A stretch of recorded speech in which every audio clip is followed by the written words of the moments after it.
Cette souris gaming à environ 50 € va complètement détrôner la G Pro X Superlight. Donc j'ai déjà une G Pro d'ailleurs, c'est pour ça que je parle de ça. Cette souris du coup qui est la VXE R1 Pro Max est juste incroyable pour son prix. Elle a un capteur 3395 qui est juste l'un des meilleurs du marché, actuellement bien meilleur que celui de la Superlight. Et en plus elle peut monter à 4000 Hz avec le dongle vendu séparément. Donc bref, je vous mets tous les liens en description si vous êtes intéressé. On va commencer tout de suite par le déballage de cette souris. La R1 Pro, c'est une souris qui est aux alentours des 50 à 55 € je crois. Je vous laisse regarder, dans tous les cas je vous mettrai les liens en description. Et donc voilà déjà la boîte qui est plutôt sympa, noire et or, très clean. Et donc à l'intérieur on va retrouver la souris. J'ai aussi commandé ici le petit dongle 4000 Hz pour la souris, donc c'est vendu séparément, c'est environ 15 à 17 €. Donc comme vous pouvez voir sur la boîte ici, c'est écrit VXE R1 Series, donc là c'est la Pro Max qui est à l'intérieur. Donc VXE, je sais pas, je crois pas que ce soit la marque normalement c'est VGN comme c'est écrit juste là. VXE ça doit être peut-être la gamme et R1 Pro le modèle. Donc voilà, c'est une souris sans fil qui est vraiment ultra performante, on va l'ouvrir tout de suite. Donc déjà la boîte elle est plutôt clean. Pour une souris à 50 balles, c'est vraiment pas mal. Après, c'est pas ça qui nous importe, c'est plus le produit. On a de la mousse juste là. La souris qui est dans un petit sachet plastique, je vous la montre juste après. À l'intérieur aussi, on a un peu comme un smartphone, une petite pochette avec les accessoires. Donc on doit avoir le câble, le dongle, etc. Donc le câble est un câble flexible. Comme vous pouvez voir, il y a le dongle ici avec le récepteur. C'est un câble qui est USB-C, comme vous pouvez voir. Donc franchement c'est nickel. Le dongle est en métal, enfin le récepteur est en métal. Le câble a l'air d'être d'assez bonne qualité, il est vachement souple. Donc ça c'est bien aussi. À l'intérieur sinon on a tout ce qui est manuel, stickers, etc. Des petits patins, des grippes, etc. Donc ça c'est cool. On va pas s'en servir tout de suite. Donc on a des patins PTFE de rechange aussi pour la souris dedans. Mais voilà, je vais ranger tout ça et je vais vous montrer la souris. Donc voilà, la souris elle est emballée dans ce petit sachet plastique, je vais la sortir tout de suite. Déjà, ce que je peux dire, c'est qu'elle est extrêmement légère, et comme vous pouvez voir, au niveau de la shape, c'est littéralement inspiré d'une Superlight. Je vous montre, donc en bas, la banche, c'est une Superlight, version 1 d'ailleurs, que j'ai depuis 3 ans, et juste ici, la R1 Pro Max, comme vous pouvez voir, c'est écrit juste là, au même endroit que c'est écrit Superlight sur la Logitech. Alors, je sais pas si on le verra bien à la vidéo, voilà.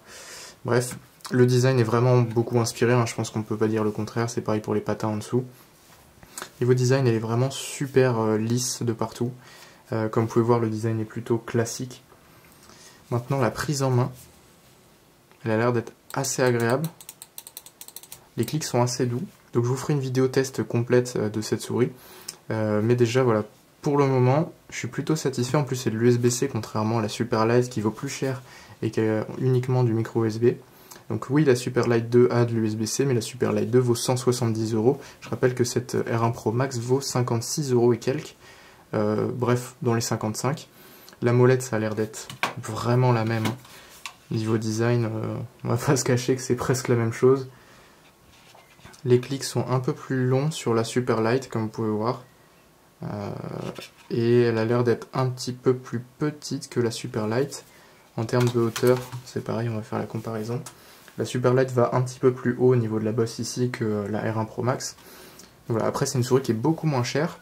Niveau qualité de plastique, c'est vraiment bien, ça bouge pas. Il n'y a pas du tout de grincement ou de quoi que ce soit. Franchement c'est super quali. Et donc on a les patins en PTFE ici, donc un grand en bas, un petit au niveau du capteur et un autre grand en haut. Ici on doit avoir un bouton, je pense, pour les DPI, et là le bouton on-off pour la souris. Maintenant, si on déplie ce truc là, visiblement c'est l'emplacement pour mettre le dongle, ce qui m'étonne un peu, ça a l'air vachement petit. On va voir ça tout de suite. Et non, visiblement c'est juste la bonne taille, donc vous mettez le dongle ici, vous pouvez refermer, et du coup partir avec votre souris en déplacement par exemple. Donc franchement c'est cool, niveau design, elle est très sobre. On dirait vraiment une Superlight, mais un tout petit peu plus petite. Elle est plus légère aussi. Ouais, je peux le sentir, elle est... je sais plus combien elle fait de grammes, je vous remettrai ça peut-être au montage. Mais franchement, elle est un peu plus légère. Et pour moins de la moitié du prix, franchement c'est top.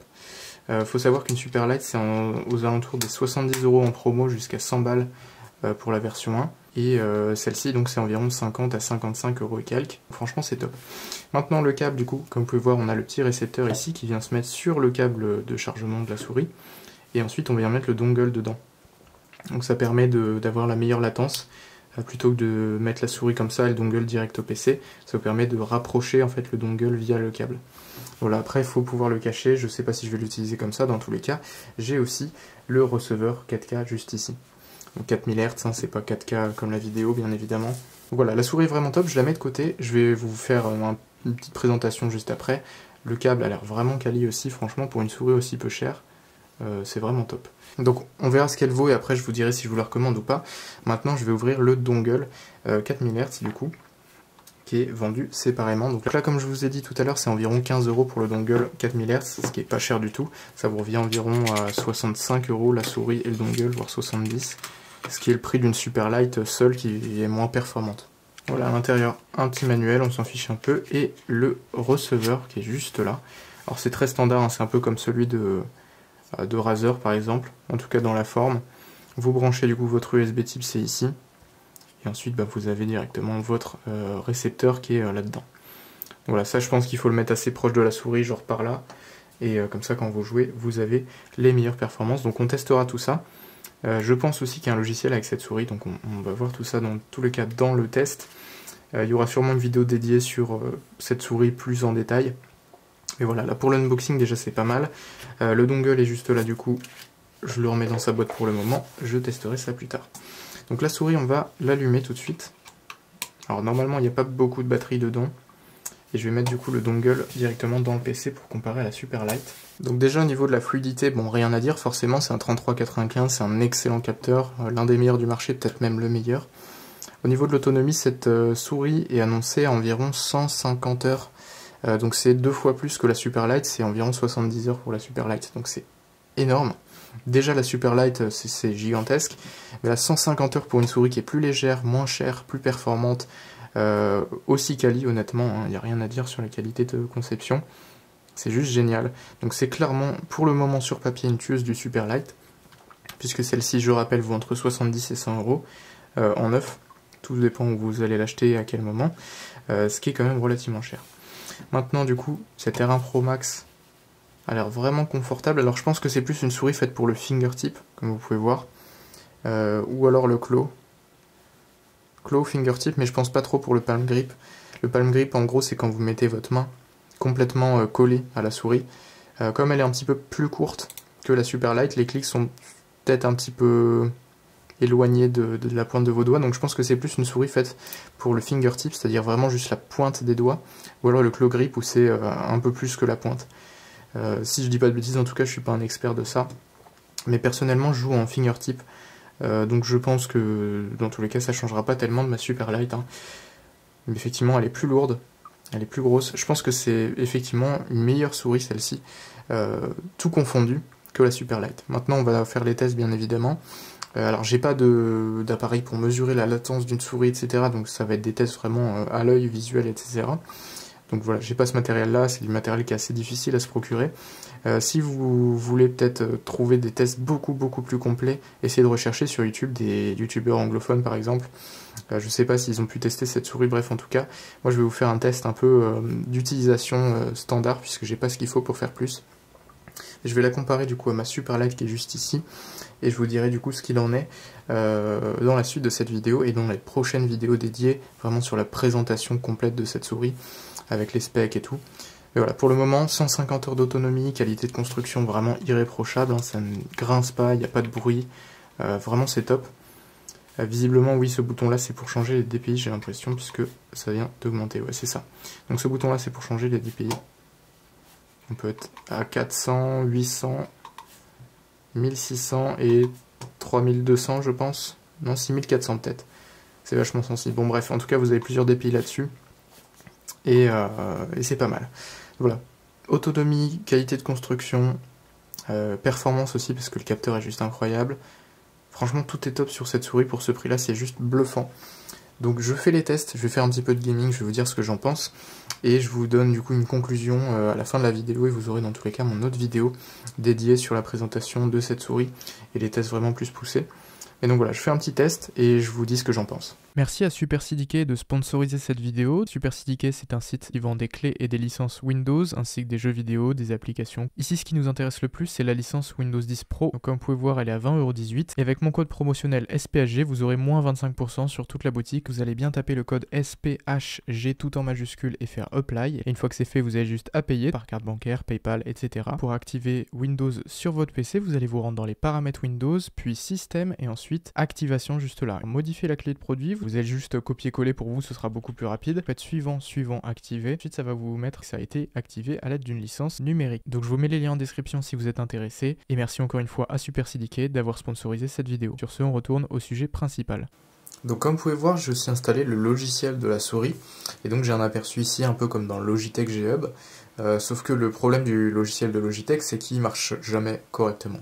Donc voilà, ici j'ai ma souris qui s'affiche, donc la R1 Pro Max. Si je clique dessus, je peux faire quelques réglages sur la souris, comme par exemple remap les touches, donc mettre des macros, etc. Changer les DPI, donc en fait c'est un peu la même chose que sur Logitech G-Hub au final. Donc je peux changer les DPI, je peux mettre 4 points voire plus. Du coup je vais pouvoir switcher ces points via le bouton qui est sous la souris, juste là, à gauche du capteur. Ou alors ne laisser qu'un seul profil, à ce moment-là je m'embête plus avec le bouton DPI. Et bref, c'est vraiment plutôt pratique. Vous pouvez du coup régler les DPI que vous voulez, donc là je suis à 800, je peux monter à ce que je veux en fait. Donc ça va de 200 DPI par cran de 50 jusqu'à 26 000, donc c'est énorme. Ensuite, dans Performance Settings, vous avez pas mal de choix. Le polling rate en premier, donc c'est le nombre de rafraîchissements par seconde que va envoyer votre, de données que va envoyer votre souris. Donc plus élevé, mieux c'est, mais ça va pomper plus de performance côté PC et plus de batterie aussi côté souris. Mais voilà, là on est sur du 1000 Hz du coup par défaut sur cette R1 Pro Max, mais avec le dongle fourni, pas fourni, mais du coup acheté séparément, de 4000 Hz, on peut monter donc à 4000. Donc là je ne l'ai pas encore branché, je vous montrerai ça après. Ensuite, LOD Silent Height, c'est pour choisir la hauteur à laquelle en fait la souris va arrêter de compter le mouvement par rapport à votre tapis. En gros, si vous voulez faire un 360 degrés par exemple et que vous devez faire 2 fois un mouvement de souris, parce qu'il faut la lever puis la remettre puis la retourner, bref vous avez compris, vous pouvez régler du coup la hauteur de désécrochage du capteur par rapport à la hauteur du tapis. Du coup, là c'est sur 1 mm, donc c'est vraiment très rapide. À peine vous soulevez la souris, ça prend plus en compte le mouvement. Ou alors vous pouvez mettre 2 mm. Movement Synchronization, ça c'est activé par défaut. Ça permet d'affiner un peu la précision de votre souris grâce à un algorithme. Donc je vous conseille de le laisser activer. Sleep Time Setting, c'est pour mettre la souris en veille automatiquement au bout d'un certain temps pour ne plus consommer de batterie. Donc moi j'ai laissé sur 1 minute, c'est le réglage par défaut, je trouve que c'est bien. Si vous mettez moins, à chaque fois que vous allez plus toucher à votre souris, style pendant la pause sur Valorant, ou bref le temps d'achat, j'en sais rien. Si vous mettez 10 secondes par exemple, ça va être un peu trop court et du coup votre souris va devoir se rallumer. Donc je pense qu'il va y avoir une perte de performance si vous faites ça. Donc laissez 1 minute, ça veut dire que votre souris doit être fixe pendant 1 minute et après elle va se mettre en veille. Debounce Delay, là je sais à quoi ça correspond, mais je sais pas du tout si je dois modifier le réglage de base qui est de 8 ms. Donc ça va 1 ms, 2 ms, 4, 8, 15 ou 20. Ça permet en gros d'éviter le double clic par exemple, si je dis pas de bêtises. Donc voilà, sur le principe, là c'est sur 8 ms de base. Je sais pas vraiment ce que ça change si je mets moins ou plus. Donc faudra tester tout ça dans tous les cas. Après vous avez plein d'autres modes ici qui sont désactivés par défaut, mode performance, etc. Par exemple le mode performance qui va permettre d'utiliser le capteur à son maximum, mais ça va consommer plus de batterie. Après, à savoir que sur la R1 Pro Max, comme je vous ai dit tout à l'heure, il y a une batterie qui a 150 heures d'autonomie, donc c'est gigantesque. Long Range Mode, c'est un mode qui va optimiser l'autonomie, du coup. Donc, je pense qu'on va dépasser largement les 150, sauf si c'est 150 en prenant en compte ce truc-là, je ne sais pas. Et après le DPI Effect, bon voilà, je vous laisse regarder ça dans tous les cas sur l'application quand vous aurez la souris. Et ensuite dans Other, vous avez les informations sur le firmware, le receveur 4K du coup que vous pouvez appairer ici, donc en cliquant sur le bouton. Et Restore Factory Settings pour remettre la mémoire interne de la souris à 0. Donc voilà, c'est plutôt pratique. Je vous recommande vraiment de tester cette souris. Déjà, elle est beaucoup plus légère, elle est beaucoup plus agréable, je trouve, en main que la Superlight, qui est plus lourde. et un peu plus grosse. Donc voilà, franchement je trouve que c'est très bien. Maintenant on va partir directement en test en gaming. Mais juste avant je préfère préciser que le logiciel va se mettre en chinois au départ, et donc il faut trouver comment changer la langue. Donc il faut aller dans le coin en haut à gauche, ensuite dans Settings, vous regardez juste l'engrenage, ce sera écrit en chinois, donc sauf si vous savez le lire, sinon ça va être compliqué. Et ensuite le troisième petit îlot ici, vous avez les différentes langues, donc de base ce sera en chinois, il faut juste sélectionner anglais. Voilà, donc il n'y a pas français, mais voilà, anglais c'est pas trop compliqué à comprendre non plus, au pire vous avez Google Traduction, ce sera plus facile que le chinois. Donc voilà, c'était juste une petite précision.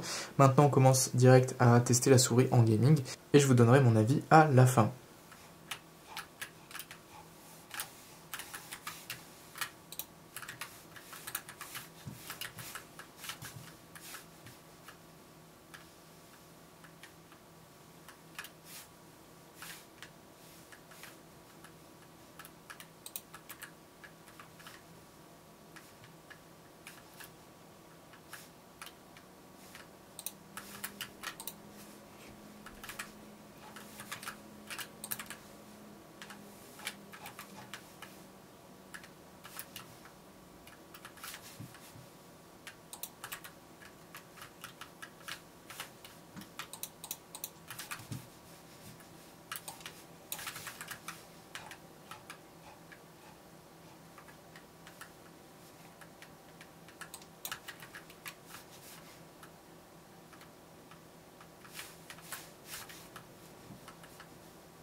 Bon, donc voilà, c'est tout pour le test de cette VXE R1 Pro Max.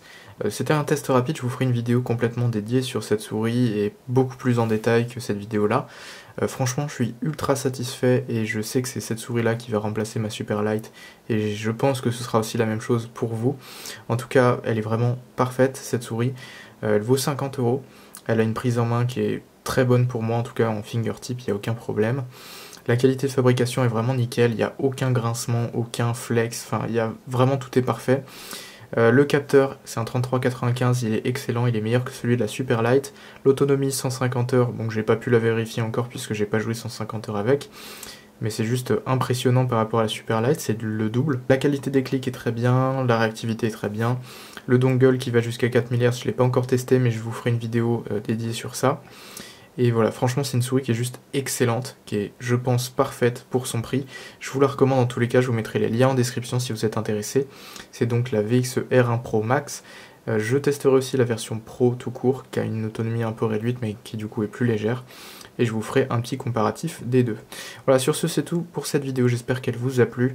N'hésitez vraiment pas à aller regarder cette R1 Pro Max, je vous mets les liens en description. Si vous avez aimé cette vidéo, n'hésitez pas à me le faire savoir en mettant un like, un commentaire, à partager la vidéo et en vous abonnant.